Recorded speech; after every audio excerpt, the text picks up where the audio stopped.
broadcasting live from our studio in Appleton, Wisconsin. You're tuned into Fox City's Core on WCZR Code Zero Radio. We're the show that gives you an opportunity to call in and be a part of the show. Our call-in line is 920-358-0795. Core.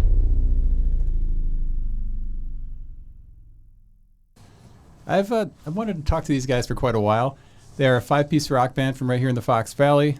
Their latest single is called New Candy, and it is out now. I'd like to welcome Big Oil to Fox City's Core. How are you guys doing today? Good. Thank you for having us. Yeah, thanks for having us. It's a full house. Yeah, yeah, we're not a little crowded, yeah.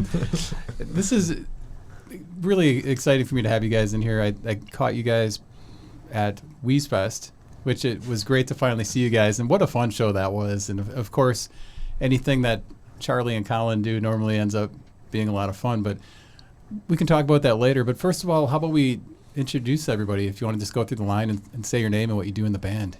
Sure, I guess. I'm on the end, so I'll kick it off. I'm Corey. I'm the drummer. I'm Nick. I'm the keyboard player, the synth player. I'm Sammer. I sing and play guitar. I'm Murphy. I play bass guitar. I'm Mason. I play guitar.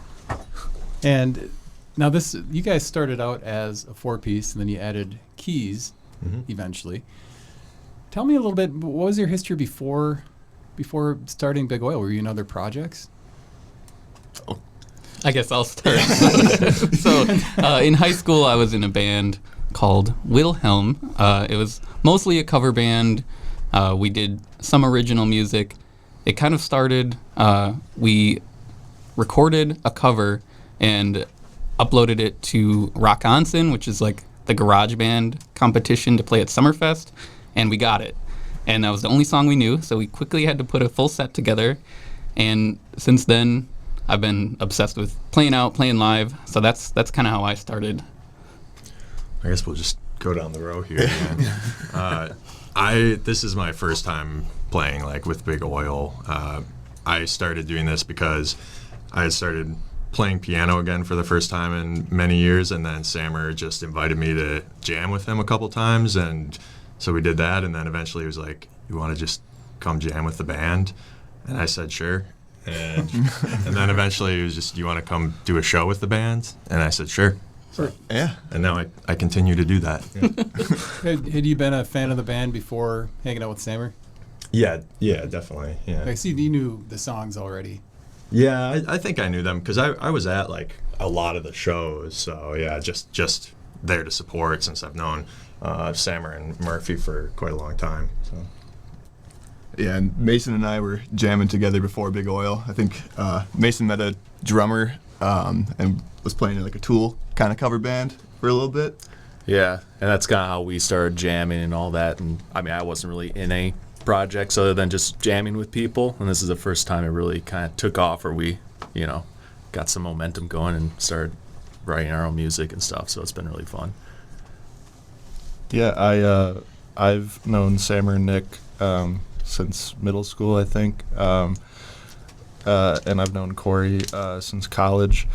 I actually got to introduce Corey and Sammer at my wedding. That's kind of when we were like, hey, we should get together and play sometime. And I knew Mason from doing a quick little rough and dirty recording session with these two guys right here, Sammer and Mason. And we all got together, and I think we started with covers, and then Sammer and Mason had some originals coming down the pipe, and yeah, that's kind of how we got started. So what was the name of the cover band project? Was it Big Oil? We didn't really have any. Yeah, we never made it that far. But yeah, I told Corey to learn some for some reason I told him to learn Jesus Christ Pose by Soundgarden and Everlong. Yep. To play along with, which is probably not great to start off with. Well, playing the Tool cover songs, I don't hear Tool cover band. You don't hear that too often. Right. Which the sounds of Big Oil, like there is a lot of different influences in their prog rock. You can hear blues, you hear rock, you hear all the different types of things. How would you characterize your sound? Murphy? I mean, I always tell people alt rock just because that's a easy, all-encompassing term that everybody knows. But yeah, like you said, there's definitely blues influence, prog influence. Recently, we've been tapping into a lot of punk influence. some of our older songs have a little bit of funk in there. Mason, I don't know. Yeah. Keep on tossing it. I don't know. Like, that's kind of something we've talked about before, is how we're all different in like our tastes a lot of ways, but we bring it together and add them all together the best we can. It kind of creates something that we all really like. So best of all worlds, I think. But I think at our last interview, someone threw out synth punk, and I really like that term for our sound. Synth punk. It's got a ring to it. But it's so lots of different influences for the band, and you said you've been sounding more punk lately. The first time I heard you guys, you were playing in the lobby. And tell me how you got involved with doing that. That was like your big debut, more or less, wasn't it? Yeah, that was our first show that we did, and we decided to have cameras pointed at us for it for some reason. But yeah, I think Corey got that set up with the Live at the Lobby folks. Yeah, I saw they put a post on, like, I can't remember the name of the group, like a Facebook group that's like local musicians, and they wanted bands to come out and be recorded. So I really wanted the gig, so instead of messaging them, I just showed up at the studio, and I was like, "Hey, can we play here, please?" And they went for it. So, yeah, that was our first ever time we played in public. Well, at that point, you didn't have any material recorded yet, right? Right. Yep. Yeah. we had a recording from an open mic at Dead Horse. That's right. Yes. Yes. But what was that recorded on? A phone. Yeah. So they went for it, and it turned out, I thought, really, really good. You guys played, I think the set was a half hour. Is that everything you played, or did they end up cutting stuff out of the final? Yeah, that was everything we played. Yeah, and thank you. Yeah, it was fun. Sam, or you, I have to ask you, your stage persona is very confident. I mean, you're cracking, and you're kind of cracking some, jokes. You seem very at ease, which sometimes you don't see with bands and artists. Is that just your everyday personality, or is that something that just occurs during the shows? I'd say it's just pure nervous energy. It's like funneled into, I don't know, trying not to make a fool of myself, but it still happens. Well, you guys, the sound too. Like, I don't know how much time you guys spend on dialing in tones and stuff, but your tones are all really good. Which I didn't know if you took lessons or gearheads, or what the story is behind that, because you don't hear really good tone in a lot of bands. They just kind of plug and play. Are you guys spending a lot of time working on tones? Mason goes nuts. Yeah, Mason's a gearhead for sure. I don't know. I try to do what I can to make it sound better. But I mean, I got that compliment at the house show we did. Someone just was like, "Hey, man, that tone sounds awesome." Like, oh, good. Thank God. Are you helping others in the band that don't care as much about tone, like getting the right tone? You think so? I feel like it, Yes, 100%. it becomes a part of the conversation that we're having, like when we're trying new things. Like, I feel like we definitely have a lot of dialogues about like the synth tone. Oh, that's true. Yeah. Yeah, because you kind of just listen to what's going on and try to use words to explain what you're trying to hear and communicate, and sometimes that's difficult too. Yeah, we really have our own terminology when it comes to writing. It's like it works. It's after the 4 chunk. We do the dot to dots. Yep. Well, when the lobby show came out, what was the reaction like? That being the first thing you put out, obviously you promoted the heck out of that. And did they also take the promo pictures, that the orange background? Or that was around the same time, wasn't it? It was very close timing, but my wife actually took that first photo session we did before Nick was officially in the band. They were great pictures if you thought about just photoshopping Nick in and saving. Well, our profile picture on everything is a photo from that session with Nick photoshopped in. Just a recent photo of me photoshopped to the back. It looks pretty good, honestly. Yeah. Which I did, so thank you for that. Absolutely. Does that kind of thing bother you, Nick, when you're not on? You're not vain enough to care about that? No, not really. Yeah, I don't mind. I'm patient. I think eventually we'll do another photo shoot, but I really don't think about it. I mean, in that Photoshop job, he's top of the pyramid. So yeah, right. I mean, the Photoshop job, again, it looks great, so I don't mind. Well, your first single was Bratz, and I remember when I heard that, I was blown away. I thought it was great. It was a little longer than like typical songs of the time, and it seems like your latest release, which we'll talk about in a little bit is called New Candy. It's like your standard time on that. Do you guys prefer longer songs? Just kind of play what the song asks for? Or if you're listening to prog music like Tool, those songs are naturally longer, so you might have it in your head like the typical, okay, this is as long as a song typically is. You know, same thing if you're listening to punk songs. Your body might naturally tell yourself that after a minute and a half or 2 minutes it's done.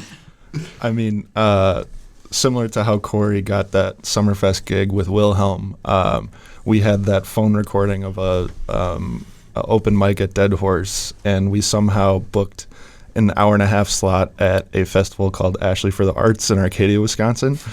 And at that time, we had like 3 original songs.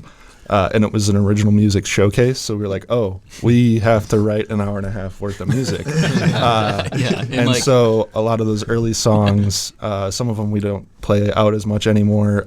We were literally like, how do we extend this so that we can fill up the time? And so maybe that's where the kind of prog nature of our sound came from. But Rats was like an originally 6-minute song, I feel like. I That think was a so. Mason original. Yeah, it's kind of a song that I had elements for that building over time, just kind of Frankenstein them together.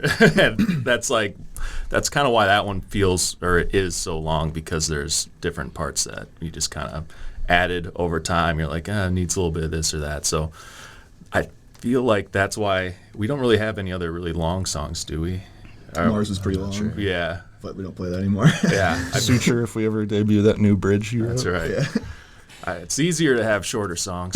They're easier to learn and play. So, Yeah, especially with 5 people getting together once or twice a week. It's yeah. a lot nicer just to have the shorter ones just to go for. Was Rats was that made with the synth and keyboard from bottom to top, or was that made and then synth and keyboard was added in after? I think it was added afterwards. Okay. I can't remember. I just couldn't remember it. Yeah. That's crazy because I Well, I love mean- the synth and keyboard part in that. Yeah. Mason, when we started working on that, I mean, mostly just Mason at home, working on the studio version. He brought a version of it to practice, and there was just this insane new synth sound that we had never heard in that song before, and we all loved it. And it's in the final product, so. We had a couple of comments here. Cheryl says, these guys are so adorable and incredible. I love their music. Porch Fitness chimed in and said, Big Oil rocks. Do you agree with that? I'd like to think so, yeah. That's my mother. Hi, Mom. Well, and you guys said you're more than happy to field phone questions. So if somebody has a question and wants to call in, you guys are up for that, right? Yeah, Absolutely. for sure. For Call sure. in.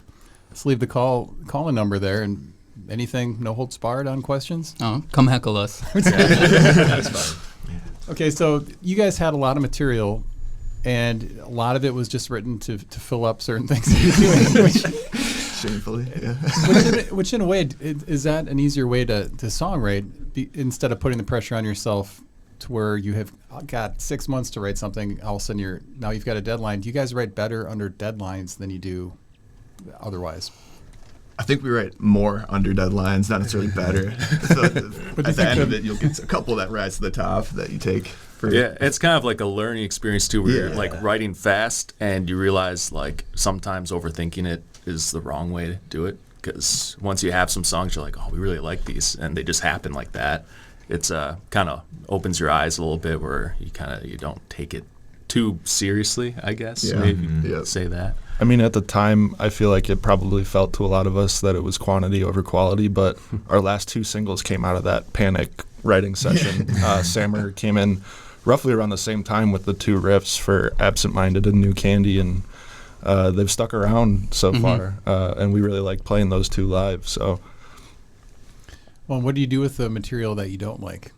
Just keep it in your pocket for the longer shows? That's right, yeah. Pretty much, You still have to practice it though, right? So when you're doing practices, are you just how are your practices structured? Well, if we have a show coming up, we write the set list and then practice that for like the at least 2 or 3 leading up to the show. But usually we try to jam out new stuff. Otherwise, if we don't have something coming up. But yeah, when we're playing the longer stuff, we definitely have to spend extra time on those, getting them ready. I mean, you're not typically doing songwriting during your practices. Oh, we are. Oh, you are? Yeah, Okay. yeah. That's where it all happens. Usually, it's like we'll show up, we'll do like a warm up song, and then from then on, it's when someone has a new idea, we call it new juice. So someone's like, "I got juice," and then we just start playing a bridge or a verse over and over until we got it down. Especially like right now in the winter season when gigs are a little slower, we definitely take the extra time to write at our practice or rehearsal sessions or whatever you want to call them. So there's more of that type writing going on together than there is of somebody bringing in an idea, like Sam or Mason bringing an idea in from like outside practice. I'd say it starts with an idea that was brought from outside of practice, and then we all just kind of jam on it and talk about it until more structure comes out of it. Yeah, Mason and I will like bring like 3 chunks of a song and then figure out which one's the chorus, which one's the verse, and I don't know if the third one matters, and then just jam it until something sounds good. And is the rest of the band pretty honest as far as if they don't like something? How does a song die? How long does it get before it gets thrown in the basket? I feel like so far songs are only dying if like just there's not enough excitement about them and they just sort of get left by the wayside. I don't think we've ever officially like axed something. I think you're right, because something else just feels more exciting to work on, so it just kind of eclipses that, and then we forget about it. There is one song, or Which I one mean, are you a couple, thinking of? Another but- Day? Yeah, where it became kind of like our de facto sound check song, just because we never play it. Yeah. And then, like, I've got this is a good time for this question. So you released a bunch of singles so far. Are any plans to put out a full album? Who wants to start? I would say not currently for an album. I know we would all love to do that at some point, but with the release of New Candy, we are anticipating an upcoming EP.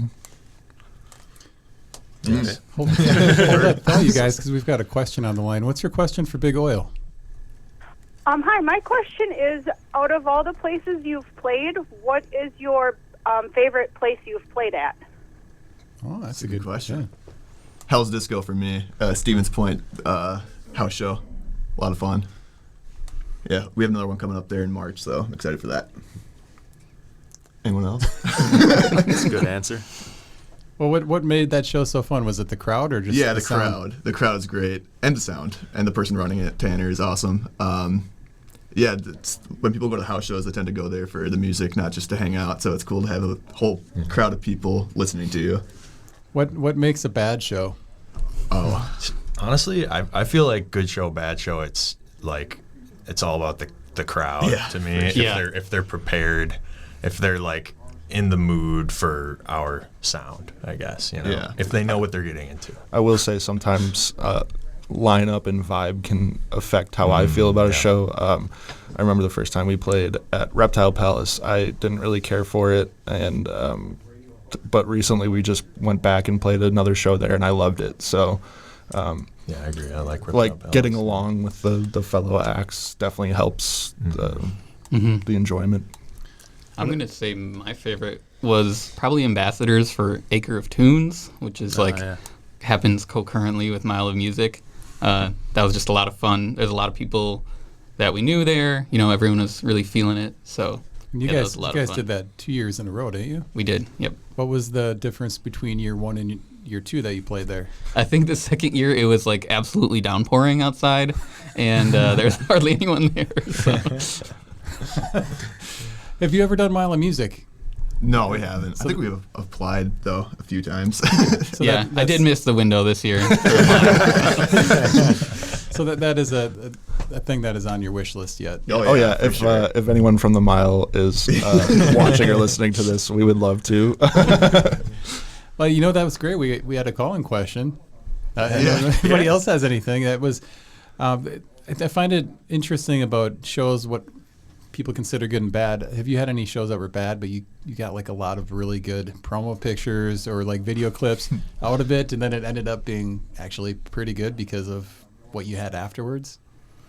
I mean, I think we can all agree not our strongest show was the first time we played at the Tracks in Green Bay. But we ended up forging a great working relationship with some of the other bands and the venue itself, and now that's one of our favorite places to play. So we're just really lucky that it's worked out since potentially not our best show. And this one wasn't a bad show necessarily, but we played the Falcon Bowl in Milwaukee. Oh, yeah. And there was a lot of other shows going on that night, and it just like turned out that it was just like our girlfriends and the other bands in the crowd for that. Yep. But that was so fun because I mean, that was one of my favorite Yeah. shows. Yeah. Speaking of favorite places to play and phenomenal lineups like that, I would put that one up there even though it wasn't necessarily well attended. Falcon Bowl is a awesome place to play. They've been doing a lot of recent renovations and stuff, and we'd love to go back. Yeah, we also did play there. So right now it's Falcon Nest, which is like it's a smaller space, but we were playing like the whole ballroom. So I mean, even if there were like 50 people there, it still would have felt pretty empty. So it was like a 500-person space. It's a good time to tell you about my idea for an app. I've had it for years. Some people go to shows, and if they're lowly attended or everybody's standing in the back, they'll take pictures and show all that empty space. Drives me nuts. Why not have an app where you've got the crowd already filled in, and then and then you just have to position it to where the back of the heads are like under where they are on stage, and you can still stand in the back, take as many pictures as you want. Good idea. Yeah. Everybody wins. we'll invest. But so you mentioned the Falcon's Nest. What's the difference between the Milwaukee scene, in your opinion, like places like Milwaukee versus the Fox Cities? Well, I mean, Is shortly after we started writing and performing, Sammer actually ended up moving to Milwaukee for almost 2 years. So him being down there and a part of that scene really helped us grow our presence down there, which I think we've all enjoyed kind of delving into that. Yeah, I think Milwaukee also has like a different like core sound. I feel like we're from Oshkosh is like a lot of punk bands, a lot of hardcore punk bands. And going down to Milwaukee, you get kind of like the indie rock vibe there. So it was nice to, get a different vibe going down there. More, yeah. Do you make friends with any connections with bands down in Milwaukee? Yeah, one in particular, Socially Suspect. They're great. I love them. I was about to say shout out So Such Nation. Yeah. Yep. Well, so the scene down in Milwaukee as well, there's the rave. Have you tried to get into any like opening shows or anything like that yet at this point? I think I emailed him one time and I was like, hey, can we play here, please? I didn't follow up, but maybe I will. So it almost seems like, to me, it seems like, Corey, you're the booker in the band, or the guy that books the stuff. Yeah, that definitely me, true. Sammer and I mostly, yeah. Do you like doing that kind of thing? It's kind of fun. Okay. Yeah, yeah, I think it's fun. Can get kind of hard because we're coordinating 5 people's schedules. Do you try to get the opportunity first and then coordinate the schedules, or coordinate the schedules and then reach out for the opportunity? So I'll ask, like, I'm going to book for summer. Please tell me dates that are not available. But a lot of times it's another band reaching out to us, or a venue, or like I message a venue and they give me a date, and then I have to go to the group chat and just say, is anyone available for this? And if it's something that I'm really excited about, I say, please. Please make it work. Is a group chat on Messenger or just a text? It's a Snapchat group chat. Snapchat. Yeah. Yep. We do have a trace. Discord, but we haven't used that in a long time. Yeah. Is there a time limit on when people are supposed to type in this thing? Like no messages after 10? No, I think we naturally don't do that. I think. I mean, Corey recently, 2 a.m., 5 a.m., we don't care. Send it whenever. Yeah, that's true. Well, in the social media, who does the social media? Is that spread evenly, or is one person taking that on? I would say like the management is definitely falling on Corey Yep. again. Yeah. We all have access to it, but he's definitely the most active on there. I try to head up most of the graphic design, but I am a perfectionist, and sometimes that timeline doesn't align with everybody else's kind of expectations. So it's a mixed bag. Mostly Corey, though. Yeah, for the most part, if you're messaging Big Oil, you're talking to me. Yeah. Corey's the most underappreciated. Take it for granted. I say thank you. I should say it more often. Thank you, Corey. Thank you. Is there any social media that you feel is a must for bands nowadays? Do you feel there's too much of it, or not enough? I mean, we probably should be on like TikTok and Reels and making shorts, but I don't. How do you feel about that? Because there's, I have this feeling with local radio and national radio how they're doing all these shorts that have nothing to do with music. Do you feel that is that what you're talking about? Like Yeah. the pressure to make a funny band Right. short? Yeah. I mean, Yes. yeah. Yep. And so I guess you kind of said how you feel about it, but can you expand on your feelings about that kind of extra stuff that nowadays has to go into playing in a Sure, band? yeah. I mean, I really just wish it could be like, here is our music, and then that's what could like get you, maybe have like a viral moment or something. But now you need to make like a TikTok or a reel that's funny.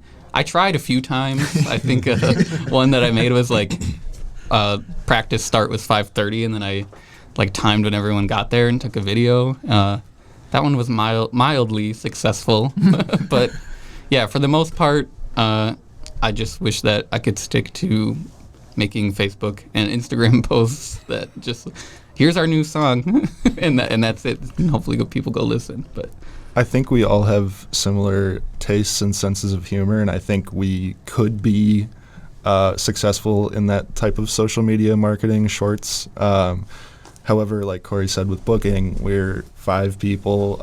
We all have full-time jobs, so it's just not really in the cards for us right now. Yeah. Well, how many times does it happen? We're getting a call, so I'm going to hold that thought and see if I can remember it. Thanks for calling. You're on the line with Big Oil. What's your question? You're on the air. Where can you get their merch? our merch. Currently, we have T-shirts for sale on Bandcamp. I think bandcamp.com/bigoilinc is the URL. Free shipping right now. You also get a free download of our music with it.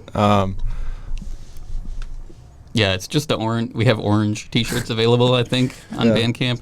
If you come to our shows, we have some handmade black T-shirts that I made with bleach dye, so it's kind of fun to make. They're really cool. Yeah. One of one. Corey, Yeah, Corey that's really right. did a great They're job all with those. individual. Yeah. Yep.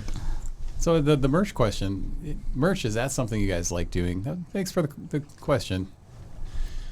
I like the black T-shirts that Corey's been doing. It's fun when you do it yourself, I feel like. But Yeah. there's also, we got our T-shirts from Void Pressing in Oshkosh, right? Yeah, we've used Void Press, phenomenal to work with, quick turnaround.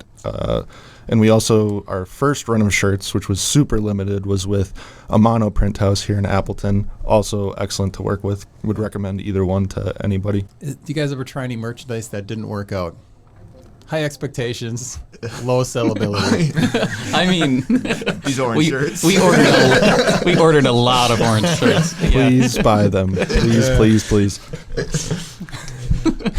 Oh, we've got a question here from Grant D. I'll go there. It said, great show. Who is everyone's inspiration that really stuck with them to continue to create? Thank you. Great question. Who's going first? Start on this side, Mason. Yeah. I get inspired by all sorts of bands. Like, some bands are really creative and they kind of can do anything. Like, I always liked Ween as a band, and lately I've been listening to Geese a lot. And they're just like a really cool band, I think, out of Brooklyn. And I don't know, there's all sorts. But I always like when I hear something that's kind of unique, or they're doing things that are a little outside of the norm. I'm like, oh, I could do that, or we could do that, you know? So it's kind of inspiring to hear that kind of stuff. I kind of let this slip in our last interview. I don't really listen to a ton of similar sounding music to us in my free time. I'm really into a lot of electronic music. In terms of like rock influences that have stuck with me, I would give a big shout out to Moonwalker, political rock artist from Texas. I saw him in Chicago and he was incredible. Yeah. If I had to choose one person, I'd say Chris Cornell. Dude's like my idol. Really like all his everything, Soundgarden and Audio Slave. But yeah, nowadays, I feel like Viagra Boys are the main people I listen to for inspo.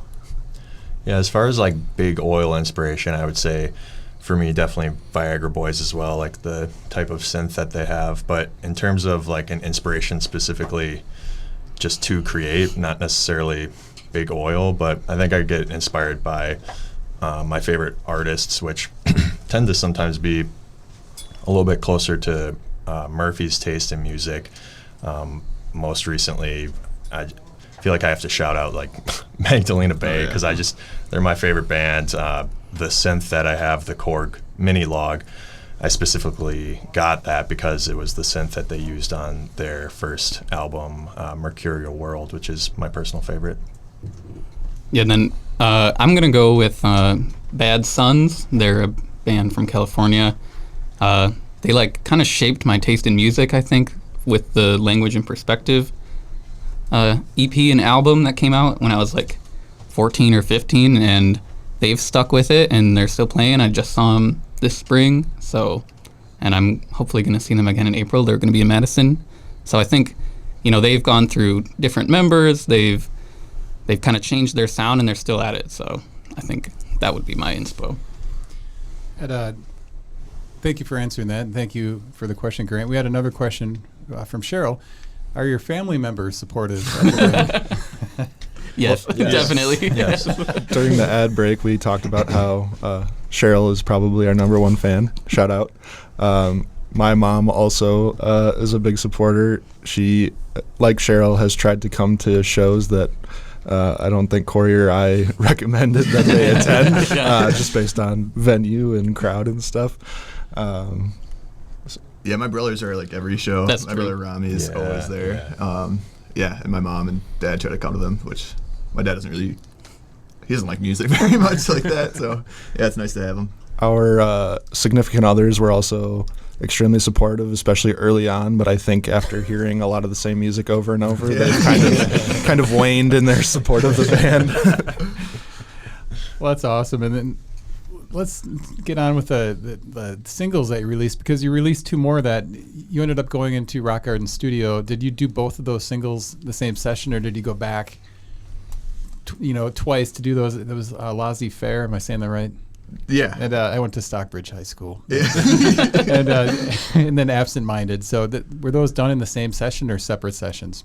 I think those were the same session. Yeah, we didn't go in twice, but right? Those were Yeah, all it was one. Yeah, I think so. And then you touched them up in the Yeah. Yes. right. Did we I'll use, try to think through it. like, some of the songs we just used the drum track from Rock Garden and then we, like, dubbed over? Am I remembering that right? Yeah, kind of, because Let's go through them individually so we have these broken up. Laissez Faire, the first one. How did you do that one? that one's hard to remember. So that is kind of a departure from our kind of system that we have now. That was the first single we put out after recording at Rock Garden. Corey and I were super excited. We're both really influenced by that like indie rock sound that he mentioned. Bad Sons, The Strokes, Arctic Monkeys, that kind of sound. And so since that had more of like that indie alt surf rock kind of vibe, we started working on it right away and didn't really let Mason get involved, which in hindsight probably not the best idea, but we had a lot of fun with it. It was done. Mason and I both have home studios, so that one was done mainly at my house, the post-production on that. But everything for that song was recorded at Rock Garden. So you have a pretty good handle on home recording. Mason better than myself. Oh, sorry. Don't give her an answer on that. I don't know. I guess so. It's a learning. You learn every day something new, and like after you come out with something, you listen to it like, oh, I probably could have done this different or whatever. So hopefully, what we come out with in the future is going to have a better quality to it. And so that comes out, then you decide to go back to Rock Garden again, do Absent Minded. How did the second time around work out? So we actually, I believe all three, Laissez Faire, Absent Minded, and New Candy, were part of the same session with Mark at Rock Garden, which was a lot of fun, definitely another learning experience for us. Absent Minded, though, I would say is like when we started to find our stride in terms of the recording and also the post-production, which shout out to Mason. He's been doing an incredible job with that. I don't know if you want to speak more on it. No, for sure. I mean, Absent Minded and New Candy, those are both the recordings that we did there that turned out pretty good, like with our first takes. So a lot of that is just us playing and then layering some more overdubs of guitars and Sammer's vocals and all that. But that's kind of a really satisfying moment when you're listening to what we played and we're like, oh, hey, first try, and it turned out great, so you can keep those in there. But then, yeah, there's some corrections that you need to do. I mean, we don't, have the funds to sit in a studio and retrack over and over again, so there's a little bit of manipulation you need to do, but I think overall came out pretty good. Yeah, it was really cool going to Rock Garden too with Mark. I feel like we learned a lot, and just being in the studio and like him talking about his equipment, who was all recorded on it, was very cool. Yeah. But yeah, definitely learned some studio etiquette. Like every time I put down my guitar, he's always like, "Turn off your sound." It's always right. cranked. Well, then New Candy said that was done also at Rock Garden during the same sessions. Were you just tackling? How were you picking which song to finish and release first? I mean, I think, like I said, Corey and I were just super excited that we finally had a solid drum track for Laissez-Faire. We haven't mentioned this yet, but we tried to DIY everything. We booked an Airbnb That's right. fall of 2023 and tried to knock out some recordings. We had never tracked live drums before and quickly found out how difficult that is. And I don't think we ended up using any of the audio from that session. But shout out to Spider, his barn and silo. It was a cool experience for sure. Yeah. It was more of a team bonding experience than anything. I'll never forget 4 a.m. Like this, it was like a barn converted into an Airbnb, and it was split in half. And the owner, Spider, lived on one side, and then we were on the other side, and we were like tracking music till like 4 or 5 in the morning. Like, and I remember was it you three? I don't think Murphy was singing, but there was like a microphone. We put it in the middle of the room, and then everyone was like singing around it at 4 a.m. And I'm like, I wonder if he can hear us. Was Spider a musician? Yes, Actually, yes, yeah. yes. Spider Web. Yeah. He was very supportive. He was. I don't think he would have minded if he could hear us. I think he would have. He would have been totally okay with it. Do you keep in contact with Spider to this day? We should. Yeah, we should reach back out. So who does that? Who does the covers for your singles? So like I said earlier, I try to do all the graphic design. It's a passion of mine. Well, not like the meme, but Sammer's girlfriend's brother, Mason, actually did the cover art for Absent Minded, and great job, like super cool. I have it on my earrings right now. I don't know if people can see. Yeah, Mason Stick is his name. Different Mason. Yeah. Different Mason. No. Just to be clear. Yeah. But yeah, New Candy, Laissez-Faire, and Rats. I did all of that. How did you do the New Candy cover? Is that a picture that you took, or is that a graphic, like AI creation? Oh, no AI. Okay, so you're very against AI. Yes, very anti-AI. Personally, I don't want to speak for everybody else, but yeah, that was a stock image that I did quite a bit of manipulation to in Photoshop, and then spent probably 2-3 hours looking for fonts before settling on that one. But yeah, after college, a lot of my first professional graphic design work was for indie musicians, so it's kind of cool to dip back into that. I love how you went with like a vintage, like big oil, really small. It looks like an old, like almost a pixelated, like vinyl album cover in a way. And have you ever released anything physically, or has everything been digital so far? Yeah, all digital so far, but maybe with the EP, hopefully we'll have something physical. I mean, is that Pretty even cool. something you want to do? I know that's kind of a sign of the times, you know. Yeah, I think it would something. be cool. Yeah, it would be cool to just to have like either like a 7-inch or Yeah. CD. I'm a massive vinyl collector. I think I'm up over 400 records now, so I would love to have a physical pressing of something. I know our friends in Smoke Free Home have put some stuff out on 7-inch, and I've seen it at Eroding Winds, so that's always really cool. Shout out to Adam. And are you excited that they are moving locations in Appleton to the bigger building? They are. Well, so I've known Adam since he first opened his brick and mortar on the south side of Oshkosh before he moved to his current Oshkosh location. So seeing them grow has been super cool. It's insane how quickly they outgrew that Appleton space. I am a little sad because my favorite coffee shop right now is Commodore Cafe, which is basically next door to a Running Winds. So I'm a little sad that I'll have to walk a little farther to jump between the two. But yeah, no, it's super cool to see them continuing to grow and expand, and super happy for those guys.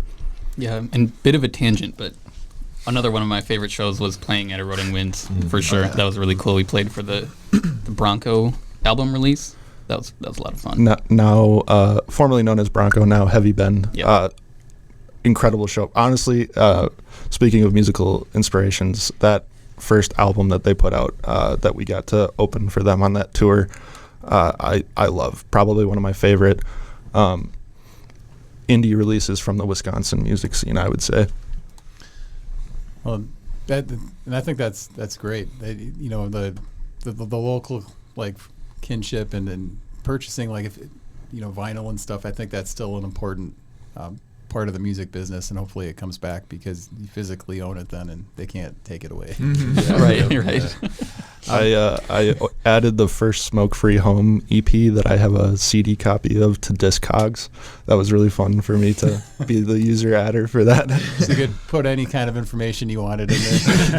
Yeah, I guess I could have.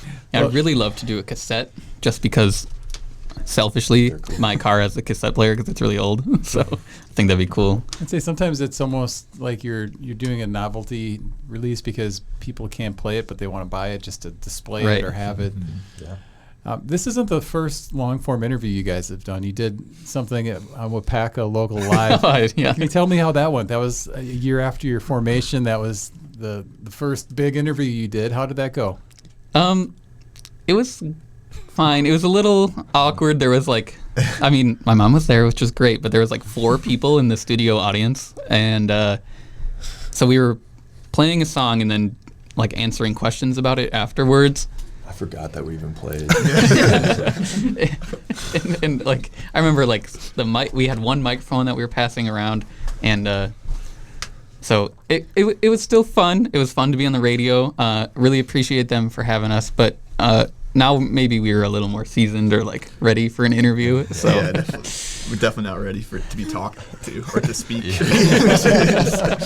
realize there's any questions really. Yeah. That one. Yeah, right. Do you have a copy of that anywhere, or does that live online somewhere? it's on YouTube. Nowhere. It's on YouTube. It's not. Yeah, it's not. Oh, sorry. No, it's not. Never Put a mind. link to that interview. In there. I think one of our focal points as a band is definitely Sammer's vocal performances. And if you also enjoy that, I would not recommend searching up that. Now they're They're cutting his mic off. We've got a couple questions here for you guys. Aaron Thompson said, "Why is the band called Big Oil?" Which is a really good question. Why are you guys called Big Oil? Yeah, I think, well, we were just like writing names that made us laugh on the whiteboard and then just like voting. And Big Oil got the most votes. It was a very democratic process. Yes. Yeah. Ranked choice voting. Yeah, it kind of started from, so you'll see like in the news like big oil companies do this, or big oil is responsible for X amount of emissions, and we thought, boy, that'd be so funny if we could like post that on our social media and be like, we're so sorry. So Haven't done that yet. yeah, Corey's done it a few times. I've done it a few. Yeah. Never mind. Yeah. And on top of that, like, we were just hoping to like kind of have a theme, like we could like easily theme around it. So, I being a graphic designer, I was inspired by the Sinclair gas station logo, and also Corey mentioned earlier the talk of juice at our practice sessions. If a song we think has legs, we say it has juice. So I wanted to incorporate that into the band name. So thinking of the Sinclair gas logo and juice, I came up with Dino Juice. And then someone riffed off that Big Oil, and then Corey came up with the idea with all the news clippings and stuff. And it's really stuck, and people seem to enjoy it. And I know Corey has attempted to post some of those jokes a few times, but I actually have friends that send me headlines like that. Like Really? Big Oil did this, and they're like, "Wow, you guys really did it again." Yeah. We were also hoping, like, there's a lot of clips of people saying Big Oil, so fingers crossed for the EP we can intro it with like a bunch of talking heads saying Big Oil over and over. So I love it. Lovely Lashes asks, "Where's your dream place to play? Love Big Oil." our dream venue. Well, Corey posted a edited graphic of the Coachella lineup. That's right. Coachella lineup one time. For April Fools, yeah. That's maybe a bit out there. I don't know. Y'all have dream venues? I would love to play Summerfest at some point. Yeah, I've been Summerfest going to would be that cool. since Sammer took me in high school. I've gone almost every year since then. Yeah, I feel like Summerfest would be awesome.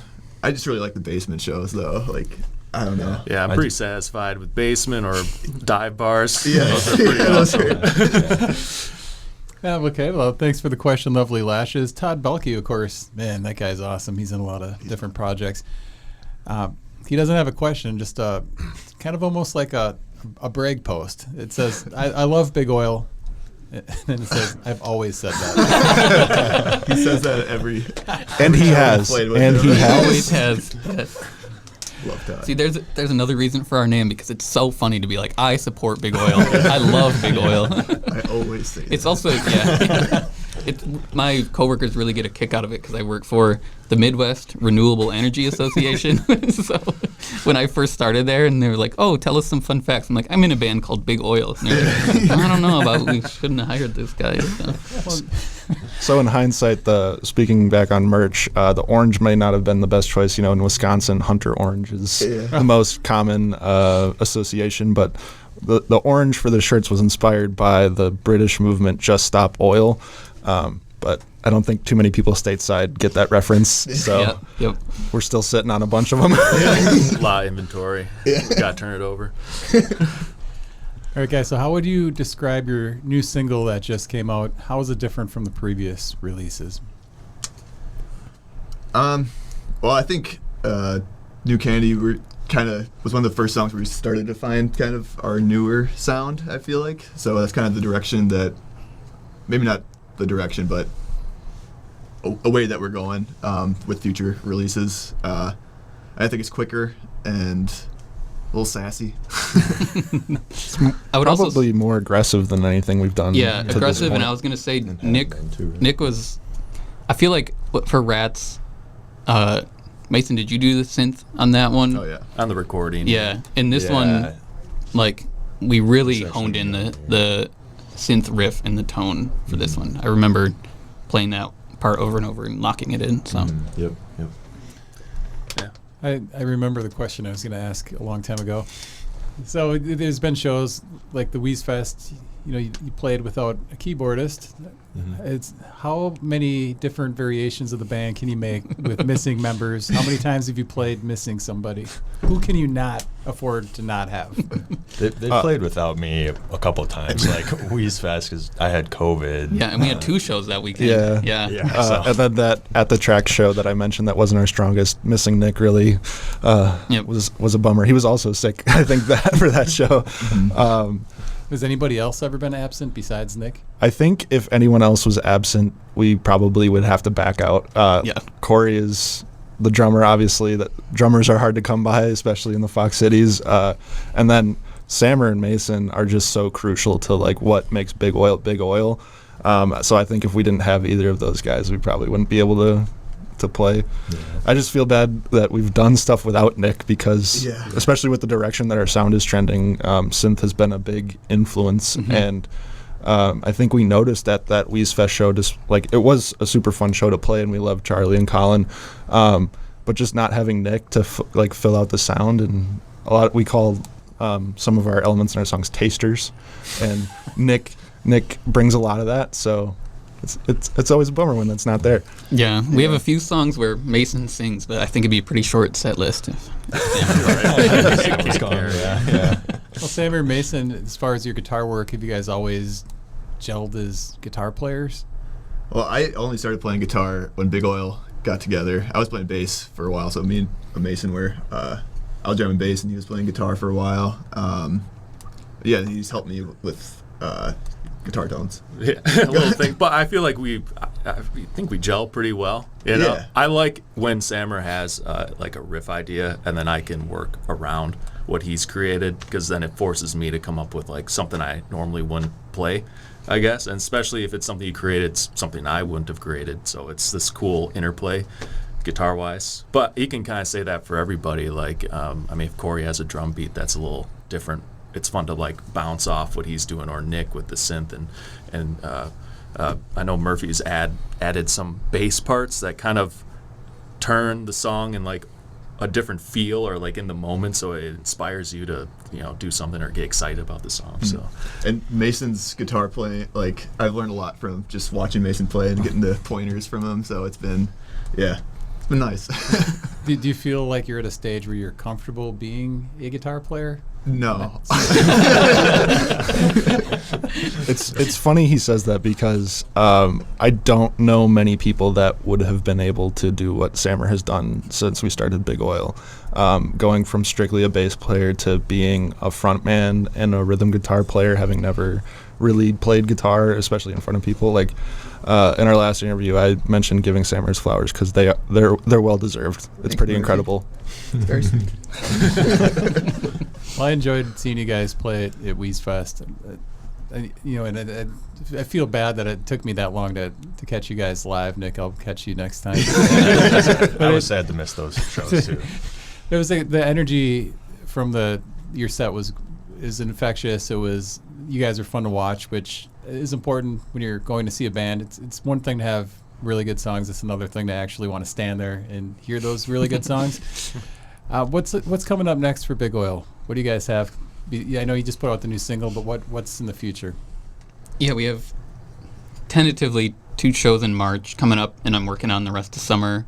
We're looking at Misfits, and then a house show in Stevens Point at Hell's Disco. And we're just talking theories here, but hopefully we'll have well, Murphy mentioned the EP earlier, but hopefully we have a couple other EPs down in the pipeline. Mm-hmm. So still going more songs instead of the singles. Yeah. But are you going to re-record what you've already put out, or are you happy enough to keep those? I mean, they sound great, but are you picky enough where you're going to go back and re-record those and re-release those? Maybe at some point. Right now, I don't know. I just feel like playing those again. I don't know. We have so much momentum with the new stuff too that it would. Yeah, we've been writing a ton of new music, and I think I can safely speak for Sammer and Mason on this. They are sick and tired of working on some of those songs that have been 2-3 years. Yeah, I mean, we've in been the playing works. a lot of that since we got together originally. So it's like we just kind of want to put a bow on some of those, put it in a package, and we got a lot of new stuff that we're working on that I'm really excited about. Yeah, me too. Yeah, We've with the release of New Candy, we've all kind of mentioned how we've kind of found a sound and like hit our stride in terms of like that post-production mixing mastering process, and yeah, I think we're all inspired to keep recording and putting out music, and yeah, it's exciting. Where can people go to find out more about Big Oil? It's gonna be at Big Oil Inc. on all of our socials. Comey dot I don't remember our website. io/Big Oil Inc. is our website. Links to everything on there. The unfortunate thing about our name is you can't just Google Big Oil. You're not gonna find it. You're not gonna see us. Yeah. You can stream our music on pretty much every platform. Even Roblox. No. Well, I want to thank you guys for coming in here. It was a treat to have the full band here, and you guys, thank you for stretching out over this table, and I'm sure that wasn't the most comfortable, but I look forward to seeing you guys again and hearing what you have coming up. Any final words? Everyone looks at Sam. Yeah, thanks for having us. Yeah, thank you. We love Code Zero Radio. We always look forward to submitting our singles to the station. So thanks for having us.